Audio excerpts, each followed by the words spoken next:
ලස්සන තැනකට අද අපි ඇවිල්ලා ඉන්නේ. මේ දොවා කටාවල මියා පාක්.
ලස්සනතෙන් පෙන්වන්න දෙනවා කියලා කිව්වට මේ මෙන්න මෙතන නිකන් තියෙනවා නිකන් ජරා ගොඩක් දාලා වගේ.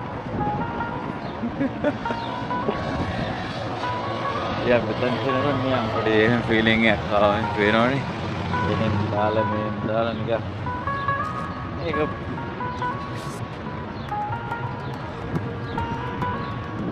සිමෙන්ති වලින් හදපු එකක්ද ඒක? සිමෙන්තිත් වගේ නෙමෙයිද?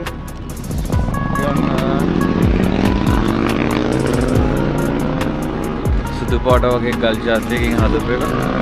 ඊට මේට දාලා හැම තැනම දාලා තියෙනවා.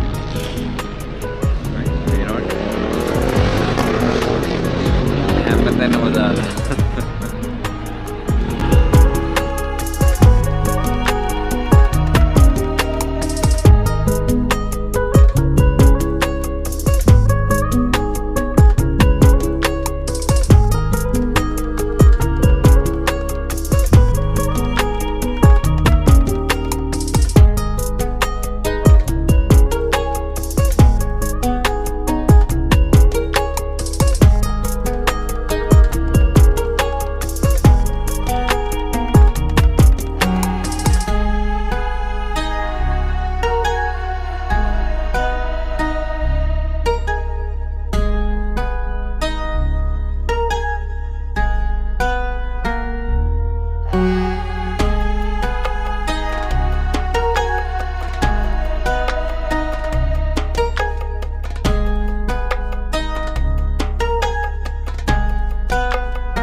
ඉතින් මේ තමයි ඔයාලා කටාරවලට આવොත් ලෝකෙම තියෙන සේරම රටවල් වල කොඩි එකම තැනකින් බලා ගන්න පුළුවන් එකම තැන. එහෙනම් ඔයාලා එන්න ඕනේ මේ මියාපාක් ඒරියා එකට. කටාරවල ඕන කෙනෙක් එන්න ඕන කෙනෙක්ට සේරම ලෝකේ තියෙන සේරම කොඩි ටික එක තැනකින් බලා ගන්න පුළුවන්. ඔයාලා මෙන්න මෙතනට આવොත්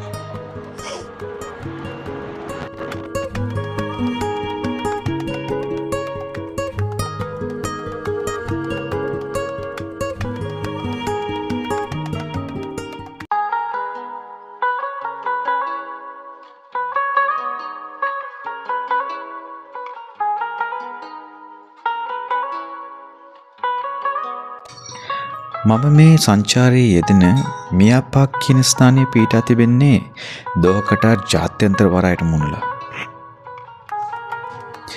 ඉතින් ඔබ දන්නවා මේ වෙන විට මැද පෙරදිග කලාපය තුළ ඇති වෙලා තියෙන යුදමය තත්ත්වය හා බැඳුණු ආරක්ෂක හේතුන් අතර අවසර ලැත්තන් කිහිපයක පමණයි රූප රචනාව පටිගත කිරීම සිදු කිරීමට හැකියාව ලැබුණේ.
ඔබ මේ දකින්නේ දෝහා පැරණි වරාය නගරයේ එක් පර්යන්ත සීමාවක්.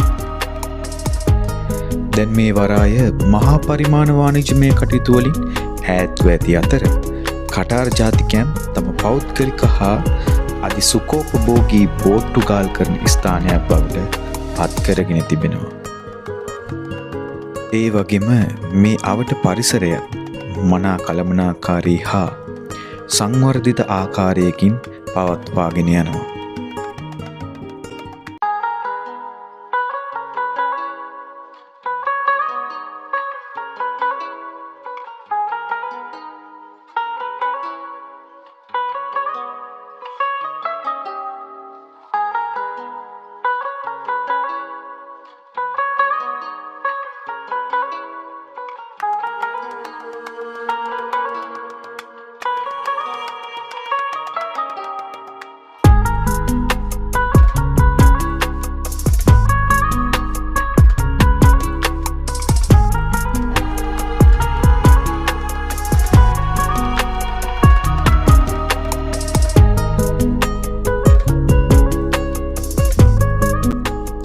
තාක්ෂණික දෝෂයක් නිසා මෙම රූපරාම පෙළේ හඬ පටිගත වී නොමැති බව කරුණාවෙන් සලකන්න.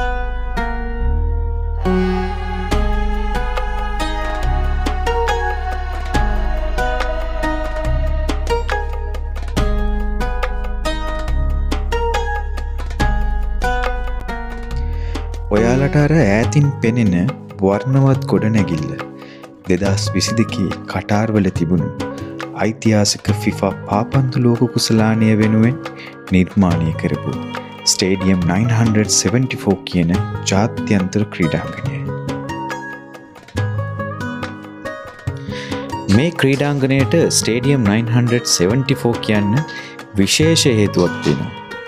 ඒ මේ ක්‍රීඩාංගණයේ තිබෙන ප්‍රේක්ෂකාගාරය සම්පූර්ණයෙන්ම නිම කරලා තියෙන්නේ කන්ටේනර් පෙට්ටි 974ක් භාවිතා කරලා තිබීම නිසා. මෙම ක්‍රීඩාංගණය දෝවා වරායට ආසන්නයේ පීඩා ඇති නිසාත් වරායේ ඇති යම් කිසි සලකුණක් මේ සඳහා ආදේශ කිරීම උදෙසාත් මෙම කන්ටේනර් පෙට්ටි 974 උපයෝගී කර ගනිමින් මෙම ක්‍රීඩාංගණයේ දැවැන්ත ප්‍රේක්ෂකාගාරය නිම කරලා තියෙනවා. ඉතින් මේ ස්ටේඩියම් 974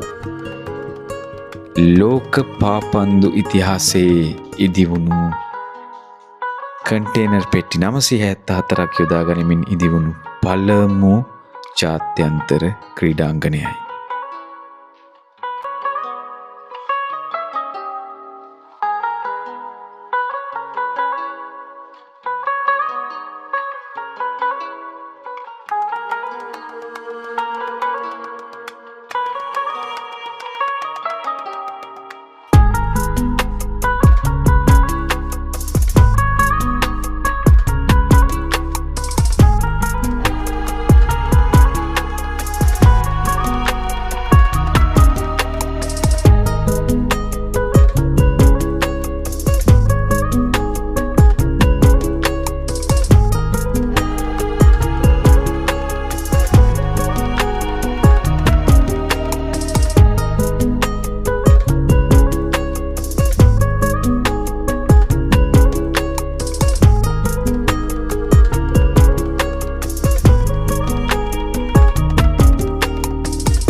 ඉතින් අද අපි මියා පාක් එකේ ඇවිදින්න කියලා ආවට අපිට මේ හරියට ලොකේෂන් එකේ ඇවිද ගන්න බැරි වුණා. මොකද අපි මියා පාක් එක ඇතුළට යන්න හදද්දිත් අපිට කිව්වා මේ සිලෙක්ටඩ් ලොකේෂන්ස් වලට විතරයි ඔයාලට යන්න පුළුවන්. මේ ඉතින් ගොඩක් දැන් වහලා තියෙන්නේ. මොකද ආරක්ෂකයේ හේතුන් මත මේ දවස්වල තියෙන යුද්ධ නිසා. ඉතින් ඒත් එක්කම අපි හිතන් හිටියෙත් නෑ වෙද එකක් මේ විදිහට චේන්ජ් වෙයි කියලා. හරිම සීතලයි අද වෙද එක. ඉතින් අපි ජැකට් එකක්වත් අරන් ආවේ නෑ. අපි ප්ලෑන් කරේ ජැකට් එකක්වත් අරන් ඉන්න. ඉතින් උලගත් සැරයි. ඉතින් මේ සීතල ගොඩාක් දැනෙන්නේ මේ උලග නිසා. ඉතින් මියා පාක් එකට ගිහිල්ලා අපි පොඩි තැන් වල ටිකක් තැන් වල විතරයි අපි ඇවිද්දේ. ඇවිදලා අපි ආව දැන් මේ ඕල්ඩ් දෝවා පෝට් එක පැත්තට. ඉතින් ඊළඟ ඩෙස්ටිනේෂන් එක මගේ ප්ලෑන් එක මේ ඕල්ඩ් දෝවා පෝට් එකේ ට්‍රැවල් කරන වීඩියෝ එකක්. ඉතින් එයාලගේ තියෙන ලොකේෂන්ස් ඒ වගේම එයාලගේ තියෙන ලස්සන ස්පොට්ස් ගැන ඔයාලට වීඩියෝ එකක් අරන් එන්න. ඉතින් සමුගන්නයි හදන්නේ. මේ වීඩියෝ එක මම ඉවර කරනවා අද මෙතනින්. ඉතින් මම දන්නේ නැහැ මම මේ වීඩියෝ එකේ වොයිසස් එහෙමත් හොඳට ඇහෙනවද කියලා. අපි බලමු. මේ වීඩියෝ එක මම එඩිට් කරද්දි මම බලනවා වොයිස් එක ඇහෙනවද කියලා. වොයිස් එක ඇහෙන්නේ නැත්නම් මම try කරන්නම් මම මේ වීඩියෝ එකට ඩබ් කරන්න. මේ වෙලාවෙදි මොනවද උනේ කියන එක ගැන. ඉතින් කනගාටුවෙන් වුණත් මේ වීඩියෝ එක ඉවර කරගන්න වෙනවා.